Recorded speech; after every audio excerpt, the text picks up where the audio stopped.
Let's talk more about the president's first 100 days in office. He went all in on his America First agenda. The moves were bold, fast, and often controversial. Yes, and here to talk more about this is Maynard Caliendo, professor and also dean of the College of Arts and Sciences. Thank you so much for being here. You know, there's so much we can talk about. That's right. We have a lot we could do, don't we? Yes, we do. So let's start out with DEI. I think that's a big one here in the Trump administration, putting in executive orders, rolling back the programs in the federal government. How are these policies impacting education from your point of view in the long run?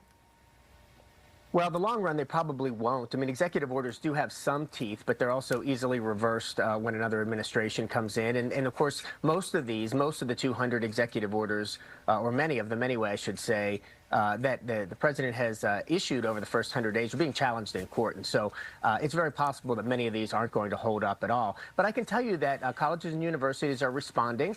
They're certainly suffering from the lack of funding, most of which is coming at the expense of grants, grant money that's being withheld. But in terms of how we think about creating an environment where students feel like they belong there, that's not going to change. The names might change, but we're going to be steadfast in welcoming students to our campus. We'd be remiss if we didn't bring up the president's immigration policies. A number of local events across the world as well have been canceled, Cinco de Mayo, namely because people say of his immigration policies. Are they considered to be working right now? Well, I think the border policy is a welcome shift. I think anybody who's giving an honest assessment will say that there were some problems in terms of the porousness of the border, but that's not the same as an immigration policy, a comprehensive immigration policy that treats people compassionately, that leaves room for asylum seekers, that is thoughtful and that is sophisticated. We don't have any of that. We have crackdowns. We've got videos of people being taken away, and of course we have the horror stories of the mistakes that have been made because of the rush here. But certainly, the securing the border is a win that the Trump administration should rightfully claim in this first 100 days. Let's talk money, because that's something that a lot of people are concerned about, their finances. When we look at the U.S. market, it is up today, but it's definitely been a roller coaster ride, especially considering President Trump's aggressive tariff policy. What has happened in terms of these tariffs, and what does that look like also in the long run here? That's a harder one to predict over the long run. I mean, the market uncertainty is reflected in what we see in terms of the stock market moving up and down.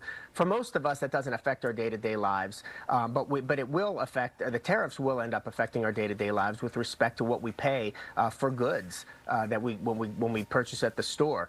We haven't seen it really immediately. It's only been a couple of weeks because what we're buying now is inventory that was purchased prior to the tariffs. But either goods are going to become harder to get or they're going to be more expensive. Most of the things that we purchase, of course, the small things that we purchase are from China. And even though there are trade negotiations ongoing with a number of countries, we haven't seen any deals whatsoever, and there are no negotiations meaningfully happening with China to the best of our knowledge. I was back home for the week in D.C., Professor, and a big point of discussion were the proposed budget cuts to federal departments. What were the motivations, the political implications behind those, and has it worked? Well, I mean, the Department of Government Efficiency run by Elon Musk came out, I think, initially saying they were going to save $2 trillion or something like that. Now they're down to saying that they're hoping to save $150 billion. We don't know how much has been spent or exactly how much has been saved. And as you've seen, Terrence, we've had to, they fired people and then they had to hire them again, realizing that they were really important to the functioning of these agencies. It isn't the case that there was a ton of waste in government and a ton of abuse. There was some. There always is some, and that's what inspector generals are for, to root those out. And they've been doing a pretty good job of that before they were all fired at the beginning of this administration. And so we don't know exactly how much it's going to save.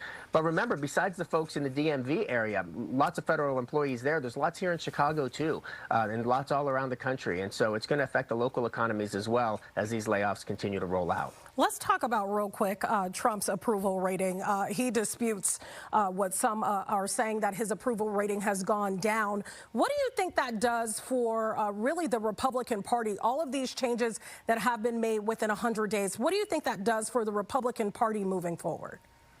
Yeah, the president has the lowest approval ratings of any modern president in his first 100 days. The Republicans in Congress have a lower rating than that. What's more important probably is that the Democrats have an even lower rating than that. So people are frustrated with government overall. There's certainly a lot of buyer's remorse going on with respect to people who voted for President Trump. It's not that he's not going after the things he said he would do. He's doing that, but he's doing it in a way that is really problematic. And again, I would use the word unsophisticated. He has people there who don't know anything about government, don't care about government, and trying to do work of government. And furthermore, there are people who are changing their minds because they're realizing that the implications of these policies, either in the short term or the long term, we don't know about the long term yet, are difficult for them.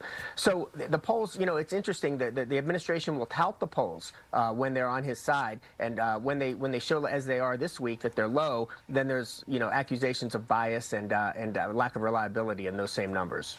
All right. Professor Caliendo, always good to see you. Thanks for weighing in. It's great to see you both. Have a great afternoon. You do the same.